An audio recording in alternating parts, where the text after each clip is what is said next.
안녕하세요. 엊그제 법적으로 완벽하게 남편과 남남이 된 30대 여성입니다. 일단 이혼한 소감은 후련하네요. 시원섭섭도 아니고 후련하고 속 시원해요. 어차피 이렇게 될 거였다면 아예 시작하지 않는 게 나았을지도 모른다는 생각도 들고 동시에 짧다면 짧고 길다면 긴 흘러가 버린 제 시간을 생각하면 아무튼 여러 가지로 복잡한 심정입니다. 하지만 지나간 과거를 이야기해서 뭐 하겠어요. 오늘 마지막으로 개차반 같은 남편에 대해서 공개적으로 욕이나 하고 두 번 다시는 입에 올리지도 않으려고요. 여성 의류와 아기 옷을 수출하는 무역회사를 운영하고 계시던 친정아버지의 영향으로 저도 어려서부터 패션 사업에 관심이 많았어요. 그래서 고등학교를 졸업하고 의류 전공으로 대학에 입학했고 후에 경영학을 복수 전공했습니다. 대학교를 졸업한 이후로는 패션 관련 기사를 주로 다루는 잡지사에 취직했고요. 의류회사나 무역회사가 아닌 잡지사를 선택했던 건 업계가 돌아가는 흐름을 배우고 싶다는 제 나름대로의 그림이 있었기 때문이에요. 그리고 친정아버지는 그런 제 선택을 믿고 지지해 주셨습니다. 그렇게 잡지사를 6년 동안 다녔어요. 잡지사에서 일을 한다는 건 솔직하게 터놓고 말해서 돈은 안 되고 몸은 혹사를 당한다고 보시면 됩니다. 그 정도로 하루가 아니 일주일이 한 달이 어떻게 흘러가는지 모를 만큼 숨막히게 바쁘게 살았어요. 그래도 미디어에 보여지는 화려한 생활들을 간접적으로나마 경험할 기회가 있었다는 것, 그리고 생각지도 못한 인맥, 예를 들어 연예인들이라던가 그런 인맥을 만들 수 있다는 게 즐거웠어요. 그래서 모든 일에는 잃는 게 있으면 얻는 것도 있다는 걸 그때 배웠다고 말할 수도 있겠네요. 그런데 30을 코앞에 둔 29살의 겨울, 저는 큰 교통사고를 당하고 말았습니다. 그날도 평소처럼 원래 다니던 길로 다니고 있었는데 웬 차량 한 대가 인도로 돌진을 해오면서 저를 받았거든요. 그러면서 제 골반뼈가 골절되었고 저는 제 의사와는 상관없이 2달 내내 병원 신세를 지게 되었어요. 그런데 바쁜 시기에 다치면서 자리를 비우게 되니 상사가 눈치를 많이 주더라고요. 그래서 원래는 딱 2달 입원하고 퇴원하자마자 복귀하려고 했는데 자의반타의반으로 회사를 관두고 나와야 했습니다. 그때는 솔직히 억울한 마음도 있었어요. 그런데 돌이켜 생각해보면 덕분에 충분한 시간을 갖고 재활치료에 힘쓸 수 있었으니 나오길 정말 잘한 것 같네요.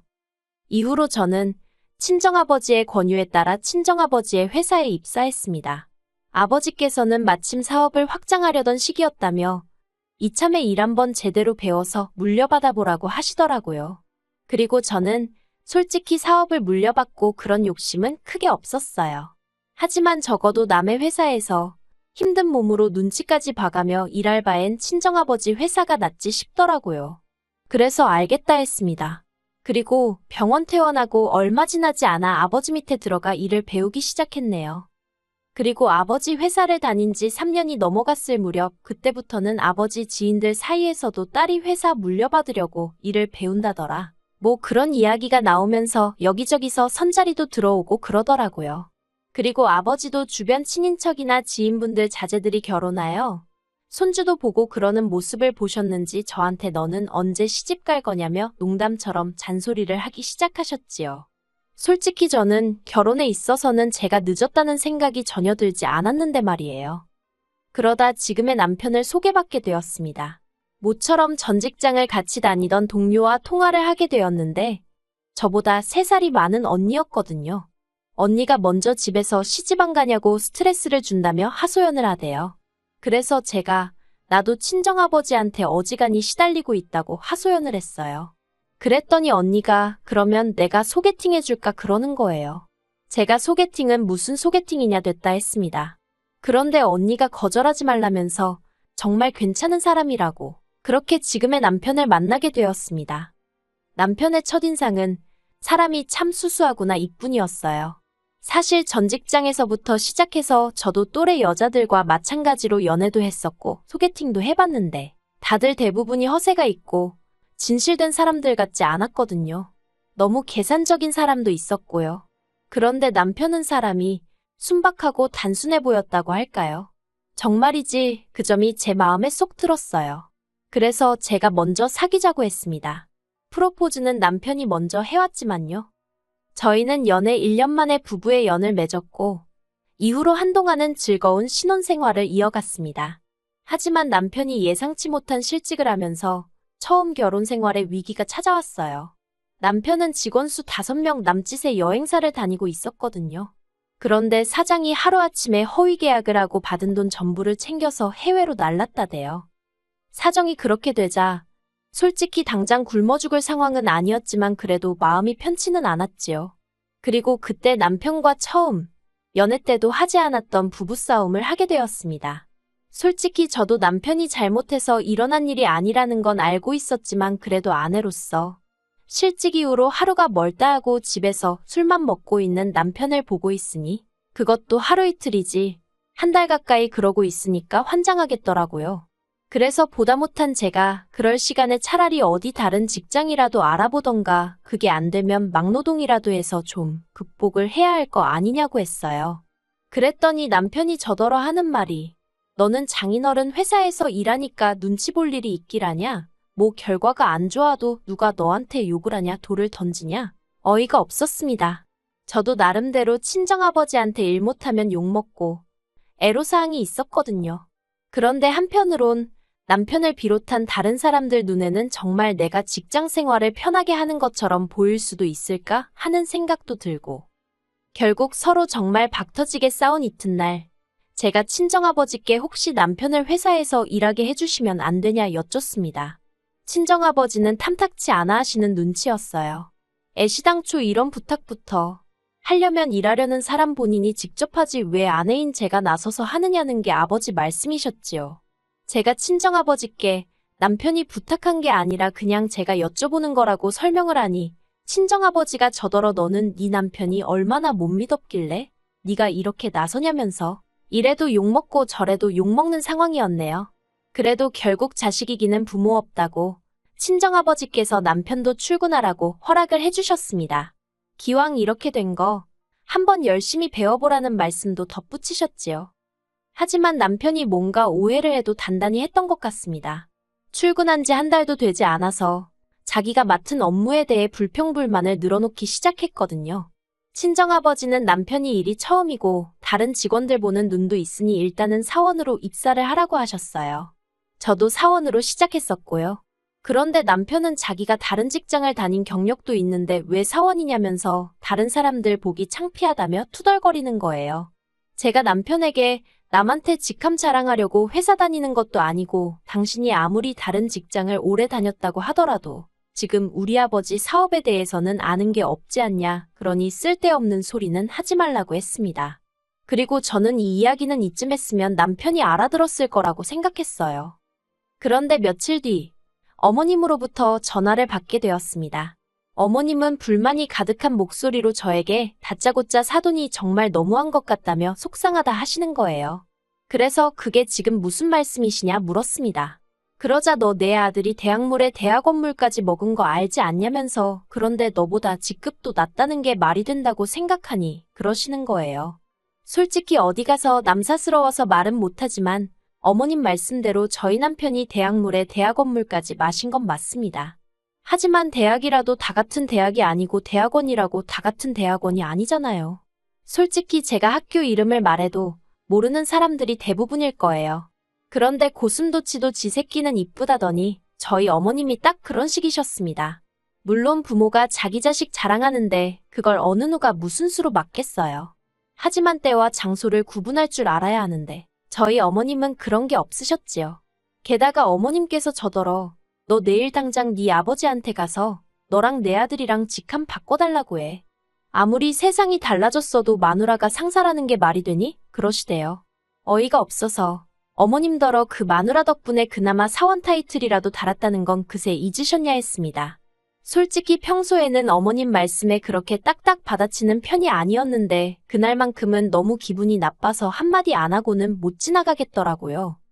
그리고 이후로 얼마간의 시간이 흘렀어요.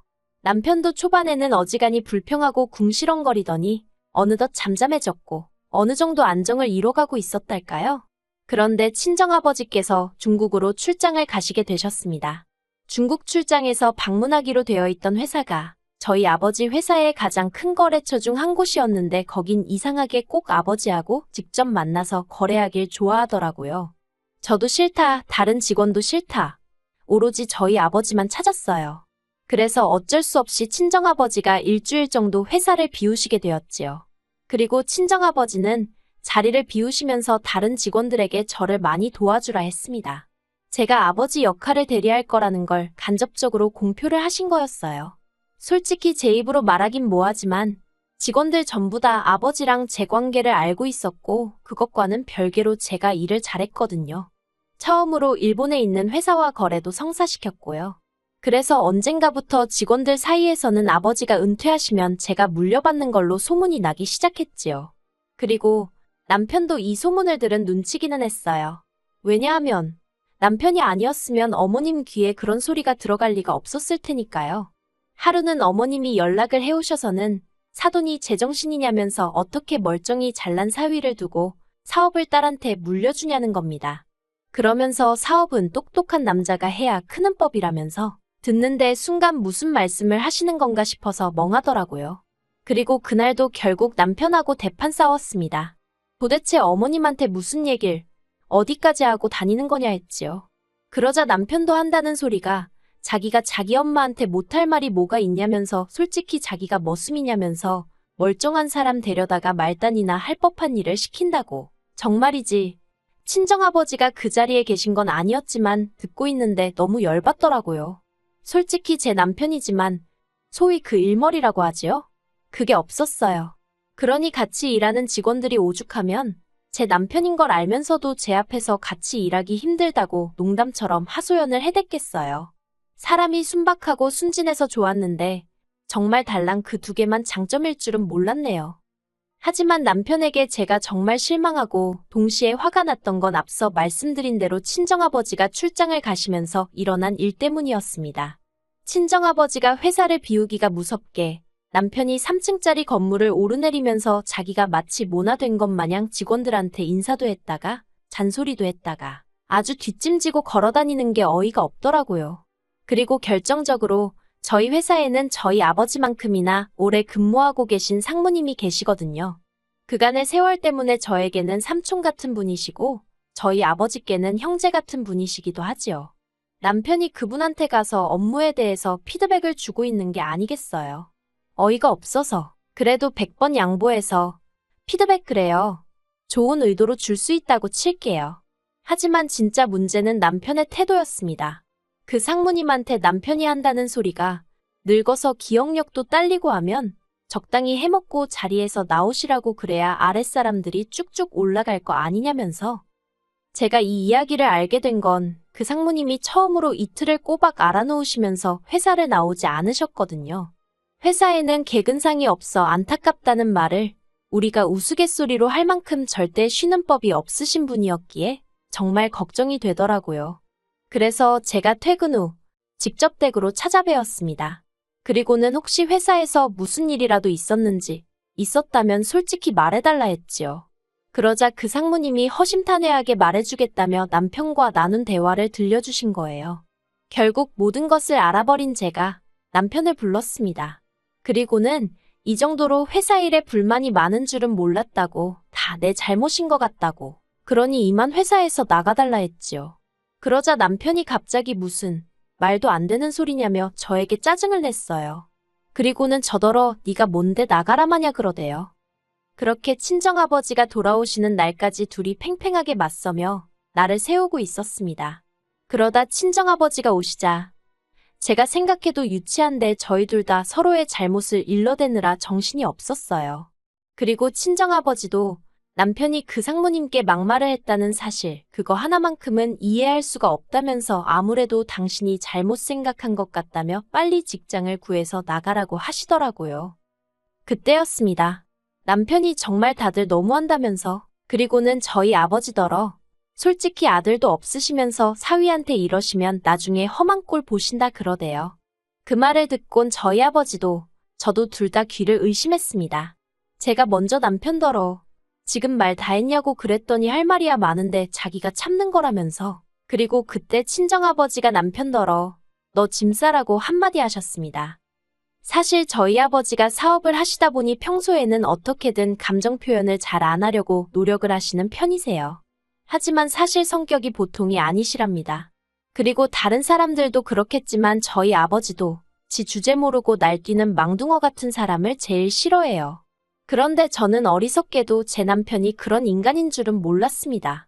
왜냐하면 처음 소개받고 연애하고 결혼할 때까지 남편이 특별히 자기 목소리를 높이거나 한 적은 없었거든요. 그래서 제가 남편이 정말 수더분한 사람이라고 생각했던 거고요. 그런데 실은 자기 자신을 제외한 주변을 죄다 속으로 무시하느라고 말을 안 한 건 줄 누가 상상이나 했겠어요?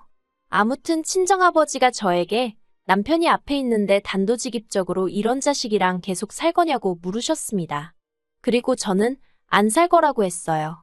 솔직히 친정어머니 없이 친정아버지가 혼자 사업하시면서 저까지 이만큼 키워주셨는데 사위라는 놈이 나중에 험한 꼴이 어쩌고 헛소리나 해대다니. 평생을 독수공방을 하면 했지. 저런 인간이랑 더는 같이 못 있겠다 싶었지요. 그런데 남편은 헤어지면 오히려 좋답니다. 그러면서 저더러 회사도 반반 나눠야 되는 거 알지? 그러대요. 어이가 없어서 회사를 왜 나누냐니까. 어차피 저희 친정아버지 돌아가시면 제가 물려받을 거고 그러면 반은 자기 거나 마찬가지라고요. 어이가 없어서 당신 혼자 타임머신 타고 다니냐고 이혼하면 그걸로 끝이라고. 내 건 내 거, 당신 건 당신 거. 알겠냐 했습니다. 결국 친정아버지의 불호령과 변호사 동원으로 남편은 거의 맨몸으로 쫓겨나듯 회사와 집 두 곳 모두에서 퇴출되었습니다. 남편은 이혼은 절대 못 해준다면서 하고 싶으면 자기한테 10억을 달라는 얼토당토안한 소리를 하던데 개소리는 매가 약이랬다고 진짜 두들겨 패주고 싶대요. 아무튼 남편과는 이혼을 했고 저는 자유의 몸이 되었습니다. 회사에서 남편 하나 빠졌을 뿐인데 빠진 사람 자리는 티도 안 나면서도 회사가 다시 예전처럼 분위기가 좋아진 것 같아 너무 기분이 좋네요. 그리고 아버지가 지금 연세가 63이시거든요. 아버지 말씀으로는 65세에는 은퇴를 하시겠다 하셨는데 앞으로 2년 죽기 살기로 아버지 회사 일에 열을 올려볼 생각입니다. 그래서 남편 보란 듯이 사업 규모 키우고 너랑 나랑은 급이 다르다는 걸 알려줘야겠어요.